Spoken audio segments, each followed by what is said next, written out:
Sultan papağanları oldukça akıllı hayvanlardır. Eğer onları çok iyi bir şekilde gözlemleyebilirseniz, vücut hareketlerinden ve davranışlarından onların nasıl hissettiğini çok rahat bir şekilde anlayabilirsiniz. Yeniden merhaba arkadaşlar. Ben Tolga Sezdi. Daha önce de belirttiğim gibi bugün sultan papağanlarının hareketleri ve davranışlarının ne anlama geldiğini sizlere açıklamaya çalışacağım. Bugün size toplamda 16 tane farklı hareketi dilim döndüğünce anlatmaya çalışacağım. Birinci hareketimiz kafeste sağa sola koşturma. Bu hareket genel itibariyle kuşunuzun heyecanlandığını göstermektedir. Genelde sizin kafes çevresine yaklaştığınızda ya da işten ya da dışarıdan eve yeni geldiğinizde kuşunuzun yanına yeni yaklaştığınızda bu hareketi yapacaktır. Bu hareket aynı zamanda kuşunuzun kafes dışarısına çıkmak istediği anlamına da gelmektedir. İkinci hareketimiz sürekli şarkılar söylemek ve uzun ötüşler yapmak. Bu hareket kuşunuzun keyifli ve huzurlu olduğunu sizlere gösterir. Genelde ergenlik zamanına gelmiş erkeklerde bu uzun ötüşler melodik bir şekilde devam eder. Şunu unutmayın ki kuşlarınız ne zaman kendilerini sağlıklı, huzurlu ve keyifli hissederse o zaman bu uzun ötüşleri yapacaktır. 3. Ayaklarıyla başüstü sallanarak kanatlarını tamamen açmak. Bu hareket kuşunuzun savunma durumuna geçtiğini göstermektedir.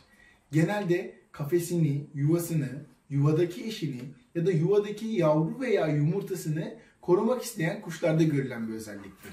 Genelde eve yeni getirilen bir kuş olduğunda evdeki kuş kendi kafesini ve kendi ortamını belli etmek adına o kuşa biraz da gözdağı vermek adına bu hareketi yapmaktadır. 4.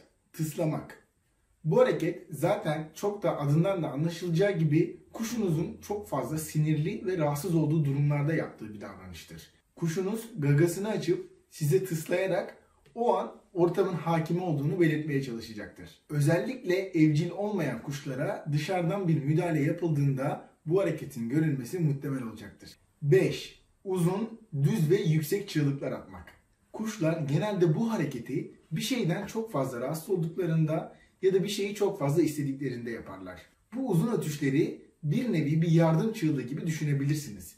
Genelde kafes çevresine yeni yerleştirilmiş oyuncaklar, yeni materyaller, yeni eşyalar geldiğinde kuşlarımızda bu uzun çığlıkları görebilmekteyiz.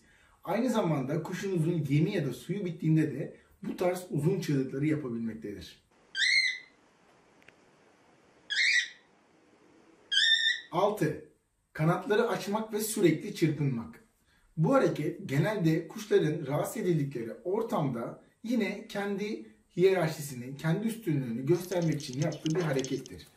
Şunda da çok dikkat etmek gerekir ki genelde çok küçük kafeste beslenen kuşlar ve aynı zamanda bu kuşlar dışarıda çıkarılmıyorsa kanatlarındaki kan dolaşımını harekete geçirmek ve aktif halde tutmak için de bu kanat çırpma işlemini yapabilmektedirler. Özellikle yeni yeme düşmeye yakın kuşlarda da bu hareketi sıkça görebilirsiniz. Çünkü bu hareket kuşların bir nevi kanat çırpmayı öğrenmesi, aynı zamanda uçmayı öğrenmesi anlamına gelmektedir. 7. Kafes tellerini, tünekleri veya yemlikleri kemirme durumu. Bu hareket genelde kızgın erkeklerde oldukça sık görülmektedir.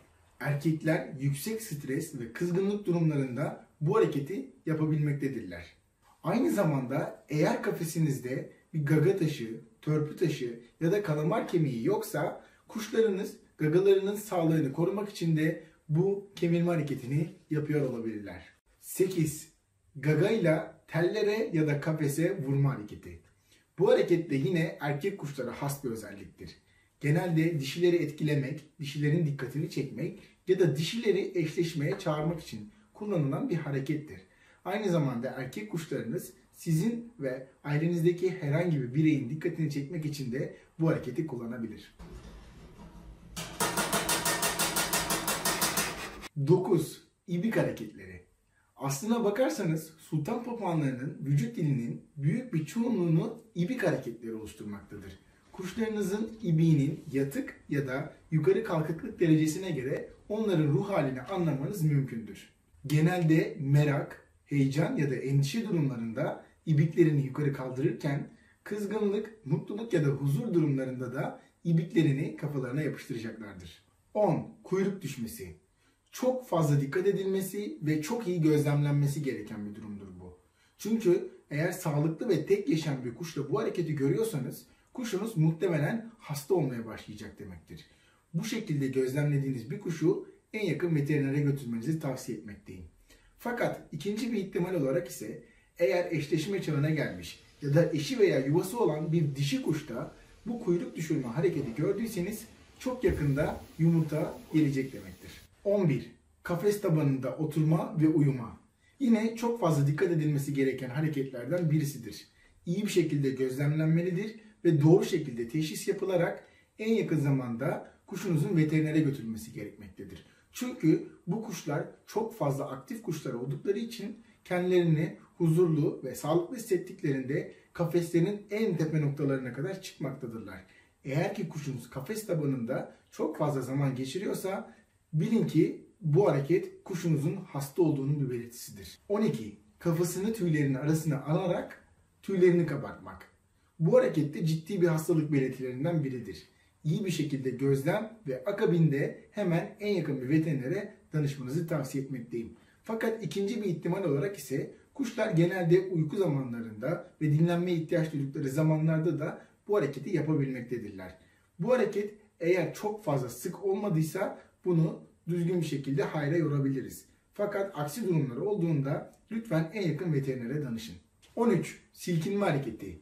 Bildiğiniz gibi sultan papağanları çok fazla kaşınan ve kaşınmayı, tüyleriyle oynamayı, tüylerini düzeltmeyi çok fazla seven kuşlardır. Ve bu kaşınma sonrasında da vücutlarında bazı kepekler oluşmaktadır. Tıpkı bir kedi, bir köpek gibi kaşınma sonrası sultan papağanlarınız bu kepekleri vücudundan silkelenerek uzaklaştırmaktadır. 14. Ağzı açarak esneme hareketi yapmak. Aslında isminden de anlaşıldığı gibi bu ilk etapta kuşunuzun uykusu geldiğinin habercisi olabilmektedir. Eğer kuşunuzun uyku saatlerine yakın bir zamanlarda bu hareketi gözlemliyorsanız bu kuşunuzun uykusunun geldiğini göstermektedir. Fakat gözlemleriniz sonucunda eğer ki bu hareket gün içerisinde çok fazla kere tekrarlanıyorsa ve kuşunuz bunu sürekli yapıyorsa bilin ki kuşunuzda sindirim problemi var demektir. Kuşunuz bu şekilde yaparak kursağını genişletmeye çalışmaktadır. Bu gibi durumlarda kullandığınız kuş kumunun markasını değiştirmeye özen gösterin. Özellikle gritli, anasonlu ve çakıllı kumlar kullanmayı tercih edin. 15. Tüylerini kabartarak yana doğru sallanma hareketi. Benim en favori hareketlerimden biridir. Genelde yuvaya yatan kuşlarda görülen bu hareket kuşun kendini kabartarak kendini olduğundan büyük göstermeye çalışması hareketidir. Dediğim gibi genelde yavrusunu, yumurtasını ya da yuvasını korumaya çalışan kuşlarda görülen bir harekettir. 16. Ayak germe hareketi.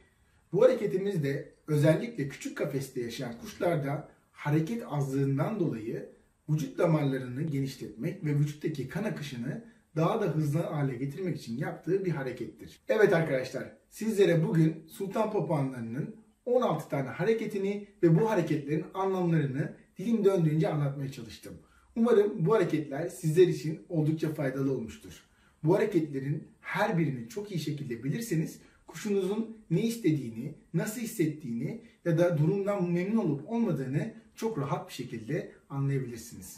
Umarım faydalı bir video olmuştur. Umarım bu videoyu sevmişsinizdir. Yeni bir videoda, yeni bir günde görüşmek üzere. Kendinize çok iyi bakın diyorum.